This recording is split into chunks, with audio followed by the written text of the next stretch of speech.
Assalamu alaikum. In the previous part, I showed you how to download the blind grade template. If you have downloaded and then you have entered marks in that. So now we are going to upload grades. So here you are seeing they are all empty. So I'm going to, once you, sign in on your page, it will appear here.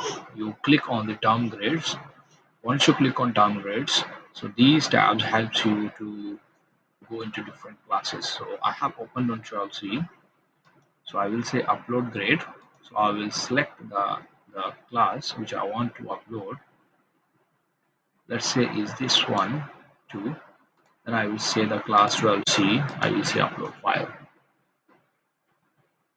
Now it will take a short while. I will come to the downgrades C class. So as you are seeing, the marks are here now. Against every name and GR number, there is a mark.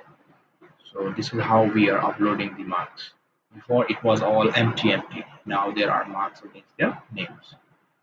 So I hope so all of you understand how to upload marks.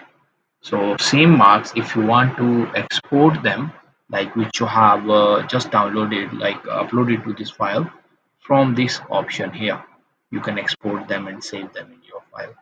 If you have downloaded, like entered one by one using the website, from here you can export file. Okay, thank you. We will meet in another.